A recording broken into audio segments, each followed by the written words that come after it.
Hey. Hi everybody, I'd like to give an overview of the work of Marko Rodin. He's been doing sacred geometry and physics for 40 years, the same time as I have been, and I've realized that his work overlaps with my work in the sense that we look at certain sequences and how we can apply them to coils and physics to create good technology. So his work is all based on the Rodin coil. So this title would be Marko Rodin, is there a divine code embedded in our number system? And we're going to look at how he evolved this Rodin coil, a torus, but there's three sequences wrapped around the topology. And the punchline is that he discovered it's not just mathematical sequences going around the skin of the torus. He realized that there was also toruses within toruses. It was the space, the plasma in the middle as well, that can create med beds and spacecraft. So this is really exciting technology, but it's all based on the number 9. So his whole life's work for 40 years was to look at the Dublin sequence. So here we have the Rosicrucian chart, and it goes 1, 2, 4. If you look at the top here, it goes 1, 2, 4, 8, 16 to infinity. And because we don't understand infinity, we have to simplify it to be able to get a handle on it. And the way to do it is to keep taking away the number 9 from all this data. And the shortcut to taking away number 9 is called digit sums, which means we add the digits. So we've got, when we get 16, we say 1 and 6 is 7, and then 32 is 3 plus 2 equals 5. So that's called digital compression. But this is about the law of the octaves. And on the other side of this rare Rosicrucian chart that changed my life, we've got all the musical sequences and the law of the octaves. So this is all about looking at touch, the frequencies of touch, sound, radio, microwaves, infrared, visible light, X-rays and gamma rays. So my journey, when I got this chart 30 years ago, my journey started on looking at the Dublin sequence. So Marko Rodin is all about the Dublin sequence. And there's a lot of nonsense on the internet. There's all these codes on 369 is the universe. But if I look closely at it, I've been trying to interpret Marko Rodin's work for 40 years. And he's got certain sequences running through, but there's all this other stuff and I just don't get it. So what this is about, it's about trying to make sense. And all I can work out is that there's 3 threads. We're going to look at 3 mathematical sequences that are going to be wrapped onto the torus. So the first sequence is the Dublin sequence. We just looked at the chart. So when you get to 1, 2, 4, 8, 16, we add the digits. So 16 is a 7, 32 is a 5, 64 is 10, and 10 is 1 plus 0. But what's interesting about, and this, as we keep going to the powers of 2 to the power of 46. We know we've got 46 chromosomes in every cell, but 2 to the power of 46 is 100 trillion, and that's the number of cells in the human body.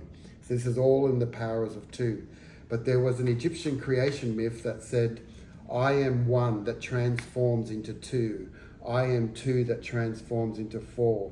I am 4 that transforms into 8. And after this, I am 1 again. So we want to look at how we can compress this digital sequence of Dublin to 6 digits. And we find that when we look at the binary numbers, they keep repeating. They go 1, 2, 4, 8, 7, 5, 1, 2, 4, 8, 7, 5. There is a recursion.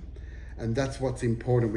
If we didn't have periodicity or recursion, we couldn't do it. So I've shown it here. We look at all the powers of 2, and then we add the digits or take away the number 9, and we get 1, 2, 4, 8, 7, 5. So this is the first thread of 6 digits that's going to be weaved onto the fabric of the torus skin. And then, so Marko Rodin circularizes those 6 digits on the Enneagram. So circle with 9, and then we join a line from 1 to 2 to 4 to 8 to 7 to 5 and back again. And he discovered that when we connect this binary code 1, 2, 4, 8, 7, 5, it's like a phone line to God. The numbers that were missing were the 3, 6, and 9. But notice he doesn't join the 3 and the 6 because 9 is kind of that plasma point. And the other point here is called the emanation point. His whole cosmology is all about this emanation point. And then we can take the same numbers again. Instead of doubling 2, 4, 8, he said, why don't we halve these numbers? So you can go 1 half and a quarter and an eighth. And when you looked at the decimals, so a quarter is 0.25 and an eighth is 0.125. All these numbers kept coming back to the same 6 digits, 124875, which repeats and repeats. And then of interest, we found that if we took the Fibonacci spiral, the golden spiral, the sweet spot or the eye of the spiral, when it's circularized, fits almost exactly on top of that emanation point. And these are like the two halves of the brain. So there's a connection, there's a cosmic connection between the simple mathematical code. But what I'm interested in is that if this is 1, 2, 4, 8, 7, 5, that represents like cells dividing or growth and abundance. So I've decided to use that code as a decal that kind of says, let's create abundance. It's a wealth mandala. So that's the idea of looking at certain codes, how we can put them on our windows and let the light come in and amplify that frequency. So that's the first thread. We've turned the doubling sequence, big numbers, into a 6-digit repeat code.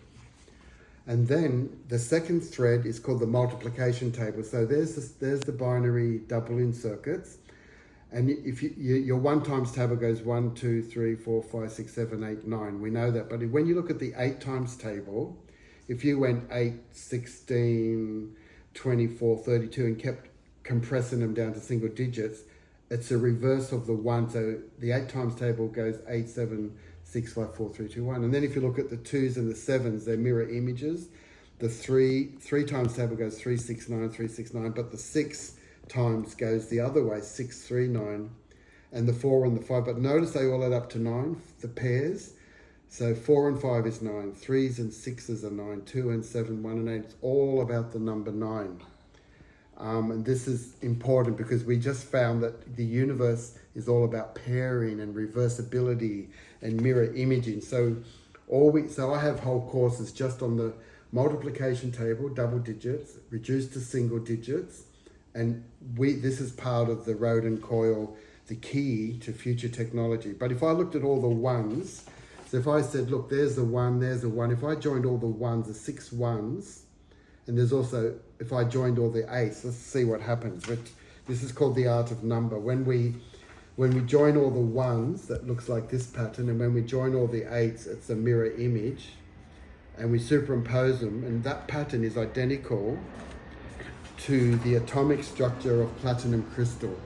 So can you believe that this is why the multiplication table is part of the Torus technologies? We're looking at the atomic structure of platinum crystal done by Professor Müller, and in the 1950s. So I decided to show you the importance of the times table, because this is the second thread of the Rodin coil. We just looked at the 1 and the 8. When you add them together, make platinum crystal, but you can rotate that pattern and get another yantra, and so that's rotated 4 times, 8 times. So you could look at the 3s and the 6s, they double, they superimpose, and they keep becoming exotic yantra, which is another word for yantra, is called power art. So then we're looking now at the another code. This is the third code.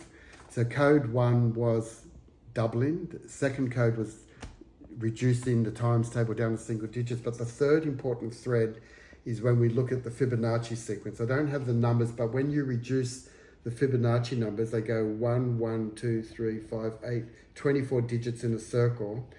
And if you said, I'm going to join all the 1s here, you've got 3 1s in a triangle. And if you look at all the 8s, there's 3 8s. So there's a lot of information in the Fibonacci pattern. It all adds up to 108. But if I looked at the gaps in between the 1 and the 8, so I'm going to look at these gaps in between, I end up with getting what Rodin was talking about. I end up getting 1, 2, 4, 8, 7, 5, just by looking at another missing gap sequence. So I've done it again here, this is Rodin's diagram. He's taken the Fibonacci code of 24, and he put 9, instead of 1 at the top of the 24, he put the 9 there to show that look, we've got 3, 6, and 9, and the 3, 6, and 9 in the Star of David. And in between the 3s, 6s, and 9s, he looked at the gaps between those numbers, and he said, look, we've got 1, 2, 4, 8, 7, 5. So there's a hexagon circuit. So this is the third circuit. But most people think that he's talking about 3, 6, and 9. It's not just that. In the Fibonacci code of 24, he says the code, the hexagonal code that he's interested in is this one here. It goes 3, 3, 9, 6, 6, 9. So I've done it again on another diagram here. So what Rodin's excited about is a hexagonal sequence called 3, 3, 9, 6, 6, 9. And when I looked at those numbers, I realized that it's actually a unicursal hexagram, because he's obsessed about the Star of David in this matrix of 24. But when I look at this is my contribution. I'm calling it a correctional code, that we can actually create the unicursal hexagram in this sequence that he's wrapping into the torus. And I believe that's going to create what we call non-destructive energy. He calls it lossless kinetic energy, but I like to call it non-decaying, non-destructive, and it's all based on the unicursal hexagram, because those electrons won't interfere with each other. So that's my idea of the doubling of the Fibonacci code with the unicursal hexagram, that it's a continuous, smooth, and whereas his Star of David pattern, I believe, is fragmented. And then we've got Tesla, we've got a link to magic squares and Tesla, all based on these binary numbers. When we raise the power of 2 to 618753294, we end up getting 32,768, which is what quartz vibrates to. So Tesla's knowledge is also part of this coil. So now we have the finalized, we're wrapping those 3 threads into a 3-dimensional skin called the torus hypersphere. A hypersphere means that it's a sphere, but it's imploded. It's more like the 4th dimensional view of the torus. So this is the torus here, where it's exploding, and on the other side it's imploding. So this is the universal thing. So visualize that he's wrapped these numbers, these 3 sequences, into the skin. So if I was to look at this, I would see, I want to find 1, 2. So if you looked at 1, 2, 4, 8, 7, 5, but it keeps going through the wormhole, through that center point. So, and if you look closely, there's 3, 3, 9, 6, 6, 9. Remember I talked about the 6 digits? So if you look closely, 3, 3, 9, 6, 6, 9, I sort of get it. I don't get all the information on it, but that's my best way of simplifying all this energy. So he's calling it biomagnetics. Bio is biology, mag is magnetics, and electronics is electronics. And he's saying that the nation that controls magnetism controls the universe. So he believes that he's discovered what's called the non-decaying spin of the electron. So that's quite fascinating. Isn't that amazing that just from mathematical sequences, he believes he's discovered the immortal fountain of youth, because this doesn't just create levitation of magnets, this also creates torsion fields and beautiful energy that can be used for healing as well. So he calls it a biophysical harmonic, and he links it all back to the Baha'i. His personal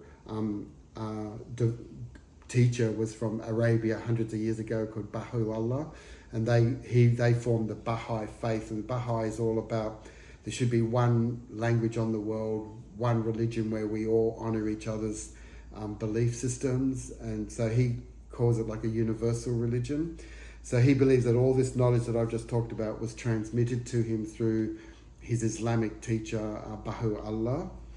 And here's another version of taking this torus and wrapping these copper coils in that intelligent, sophisticated sequence to create really what he's calling lossless kinetic energy. The torus skin, we believe, models harmonic cascadance. And so it's all about the 3 and the 6 are the magnetic dipoles, and the 9 is the invisible monopole. It would be the center of the torus. We believe that this is the black hole, the plasma point that he's talking about. So just to conclude, how can we bring all of this information back to our own biology? And the way that I would conclude would say that this doubling sequence, the 1, 2, 4, 8, 16 to infinity, is really the memory of our conception. So in the beginning, we were one zygote, became 2 cells, and mitotically we became 4 cells. So at one point we were a tetrahedron, which is the pyramid. That's our deepest primal memory. And then the 4 became the 8, that 8 cells, there's 8 corners of the cube, we became 8. And then we became the torus after 512 cells, because that's one of the doubling numbers. We became the torus. And then what forms after 24 weeks, when the embryo became the fetus, at 24 weeks we developed the first sensory organ. So the heart was the first organ to form in the center of your torus, and then the ears formed, which kind of developed another spiral called the cochlea, and there's crystals inside the ear of calcium carbonate. So our first organs to form were crystals and golden spirals, and that's when we started to hear our mother's heartbeat, how the ears became the symbol for sonic frequency, which is the future of the next generation of good technology. Thank you. If you enjoyed this 15-minute dialogue, I've actually got a 40-minute PowerPoint where I've gone into a lot more detail and high visual content. So just go to the link below and you'll be able to see it and just get more information. Thank you.